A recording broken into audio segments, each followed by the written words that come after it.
This video is sponsored by Skillshare. So I've come over very early today, it's about 8 AM. My brother-in-law is going to come over now, Tom, and we're going to crack on and finally build the fruit cage from First Tunnels.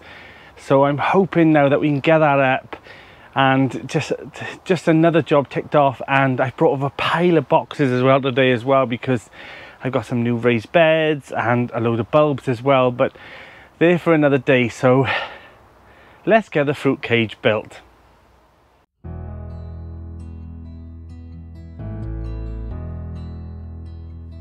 I've been lying here for too long. I don't know what else to do. I wanna get away from every little thing just to try to make it through.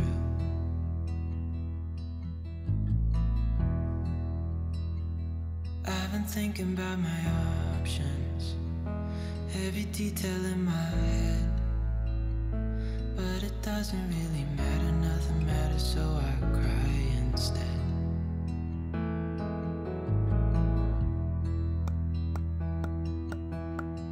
I've been running circles, trying to catch my breath. I've been trying everything I can, but I ain't got nothing left.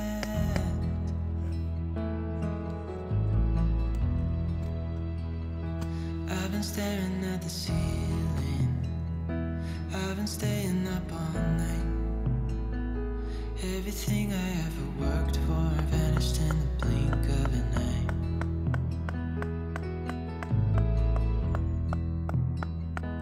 I've been asking every question, 'cause I haven't got a clue. Why's it gotta be me? What the hell am I supposed to do?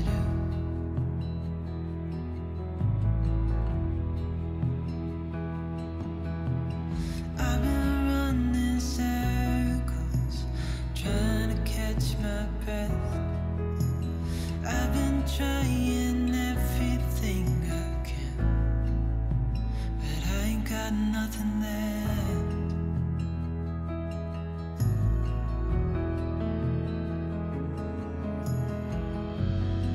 And I know there's so much more to this life, but it's hard to see it clearly. Yeah, I tried my best, but nothing turns out right. God, I need you now so dearly, 'cause I've been running circles, trying to catch my breath.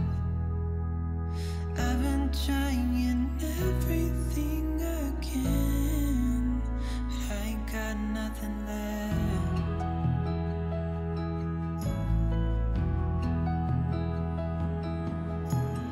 I've been running circles, trying to catch my breath. I've been trying everything I can, I ain't got nothing left.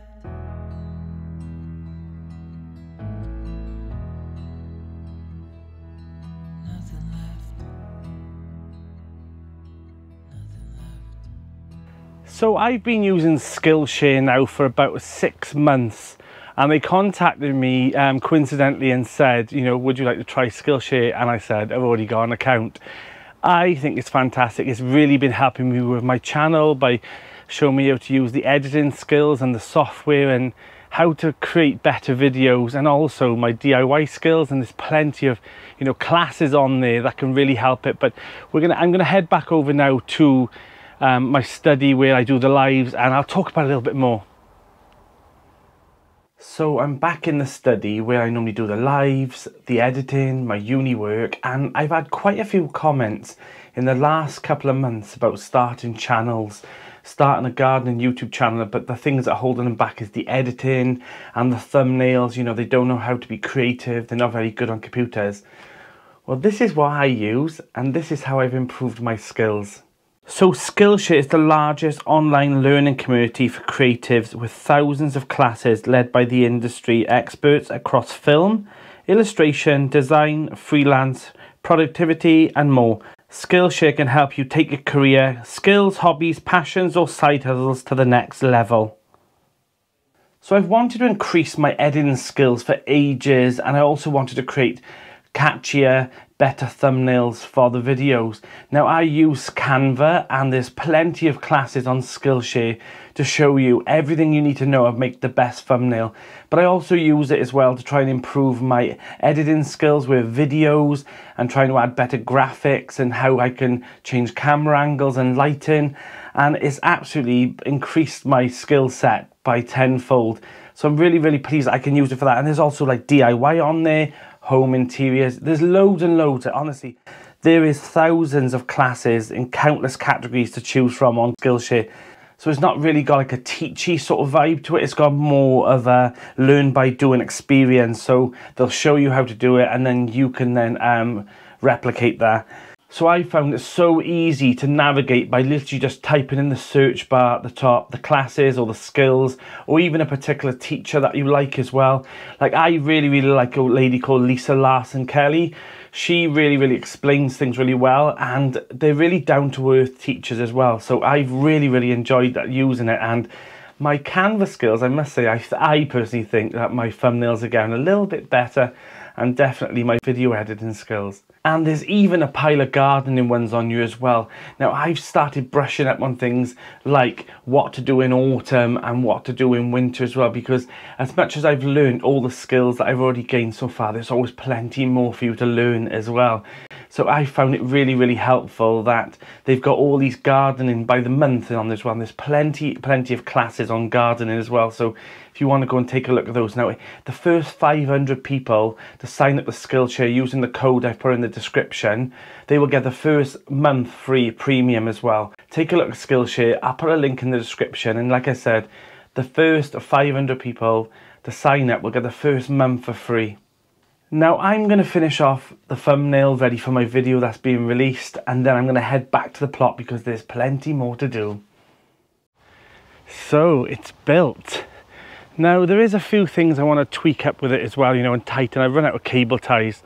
I actually bought some black ones because the ones that came with it were green and they were a bit more fiddly to use. So I did buy 2 packs of cable ties, £2 worth, and yes, finally the fruit cage is up. Now I gotta be honest, it's a good bit of kit, you know, sturdy fittings. I will say, now I have left an overhang on the door here as well, and I'm okay with that, so that when it closes it stops. The only thing I will say about this is that they let themselves down with the door clasp, you know, a bit of velcro. It just doesn't, I don't feel confident with that, so I'm gonna have to think of something else to lock this bird, you know, all the birds from out here. So yeah, but inside it's a big fruit cage, I will say, but I'm really happy. It's 3.9 meters by 3.9 meters with a central pole. Now I'm thinking of putting a huge bed this side, double amount of fruit, and then on this side it's shorter, so I'm going to put a bed down there as well, and then maybe something in the center area here, and maybe something in the center here as well. But there's possibilities as well of hanging strawberries and fruit off the bars as well. But overall I'm really pleased with this, and it's got the diagonal strengtheners as well, so it's an absolute beautiful piece of kit, but it's huge. But from the polytunnel, it absolutely dominates the fig and olive plot. So that's the only concern I had about building it there, is that it does look huge, but I'm happy with it. It'll do the job of keeping all the fruit, all the raspberries, all the josterberries, the black currants, and everything else in between the raspberries, all safe from the birds. So yeah, I'm really pleased with it, and it'll definitely do the job and benefit the growing areas. So next, me and Tom's going to tackle the shed, finally get rid of all these brambles, and really test my DIY skills by taking this down and building a nice beautiful potting shed here, and it'll be definitely an asset to the plot. So I've popped back over, I finished the thumbnail, I've done the editing, and I've had some lunch, and now I'm gonna take down the bean canes, I think, the remaining bean canes on the new plot, because they are actually quite pricey and there's no point leaving them out all over winter. Get them inside your polytunnel, get them inside your greenhouse or your shed. Just keep them nice and dry, and you can use them again and again for a few years, because they do cost a little bit of money, and I want to try and save on the bean canes for next year. I think I might have to get a few more though, because I've decided I'm going to do another teepee on the other side of this plot.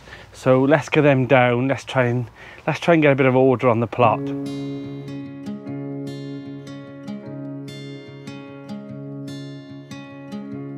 I was lost in a city dream, and I was at home again beside the stream. Then you walked past me, and you saw me and smiled.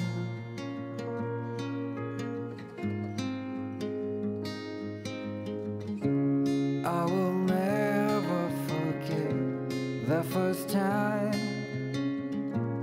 when I saw you. I thought I lost my mind.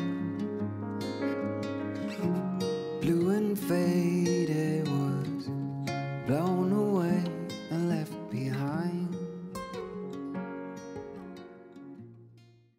Now this side of the plot is starting to look a bit sorry for itself now, but yes, pile of bits and bobs of sacks and all the vines from the runner beans. Now I am going to take all these up, leave as many roots as I can in, because they'll be packed full of nitrogen, and then give this a little mulch. And I'm debating where to put the garlic this year, because if I put it here, it's going to be here till June, and then where do I put the runner beans? So there's a little bit of jiggling around in the next couple of days just to try and determine where everything's going.